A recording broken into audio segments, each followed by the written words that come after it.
Alrighty, fellas. Ooh, topless Corvette. Yeah, not really topless, but I don't know what you call it. Kind of convertible top-ish. T-top, maybe? I don't know. Anyways, squirrel. Dad's working on this, doing some brake stuff. I'm gonna film that, but he's doing brake stuff. I'm working on that Mustang out back, trying to get the engine pulled so you guys can have a Mustang video. I know how much you guys love that car. And yeah, so you guys back when we're starting this thing up.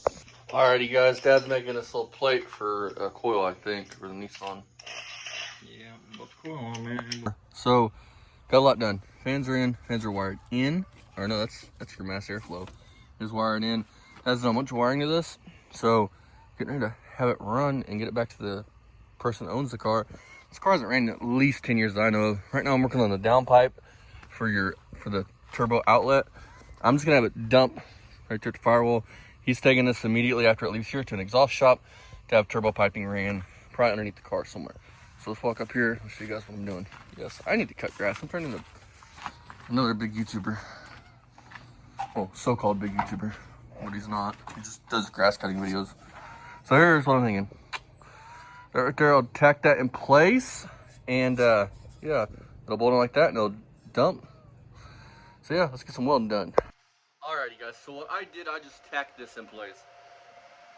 He's gonna take this, like I said before, to an exhaust shop and have exhaust work done on this. I don't want to make it where I have to grind a bunch of weld off of this plate to get the exhaust to stick to this. So what I did was I just tacked it in place. That'll get the job done until he can get proper exhaust on this. Proper turbo exhaust on this. It's got regular exhaust, I think. Yeah, I think so. So all I did was I tacked it in pretty much every corner it's got, just to hold the pipe in place. I mean, it's not horrible. I mean, and it'll get the job done for now. So yeah, let's get it put on the car. Which for that, I have to wait till Dad gets home, because I don't know if this takes a gasket or not.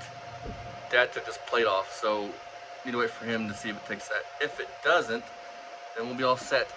And meanwhile, I'm gonna get oil on this. Next time you guys see this is when we're doing firing work, getting ready to start this thing and run it. And we'll show Dad this when he gets home, and we'll see if I still got a job or if I'm fired. Alrighty guys, coil's on. Here's what I did with that piping. You guys just see me weld up. It's basically how that's gonna be.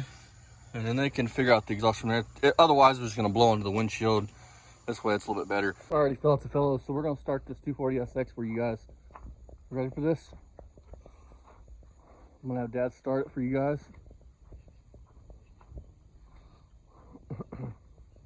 Let's start this thing, Dad.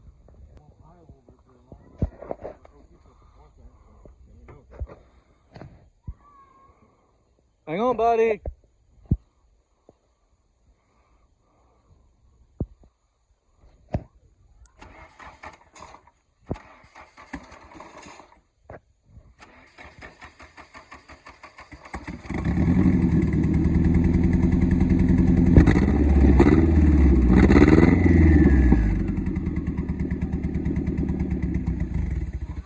You heard that turbo spool. Alrighty guys, that 240SX just ran, as you guys seen. It runs pretty good. What else do you gotta do to it?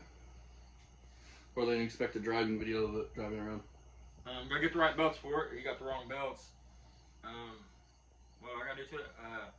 The gauges are all fucked up in it. I mean, I don't know what I did wrong wiring them up. I don't think I did much wrong wiring them up. I wired them up to the original harness, and he just only got part of the harness. Anyway, I'll fix that. I gotta make the tack work. The boost gauge don't work. Anybody got any suggestions on how to make the boost gauge work?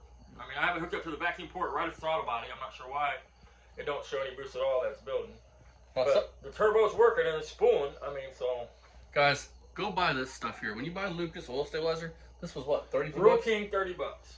Yeah, I mean, you figure 2 quarts is gonna cost you about that. 2 quarts are 26 bucks for 2 quarts. So I got 4, you can get 4 quarts at any farm implement store. You got TSC, Real King. Yep. They'll all have it pretty cheap. Now, brake clean, don't even, I mean, I'm not knocking on Riley's or any place like that, but if you're gonna buy brake clean and you got a Real King, go to Real King. Yep. $2.50 a can. Yep. So, expect a driving video, maybe this weekend, maybe. It'll be this weekend because I want the car going home. I need to get some cars home. I need to get some new jobs in. So. Yep. So, see you guys next time. Bye-bye. Like and subscribe. Bye-bye.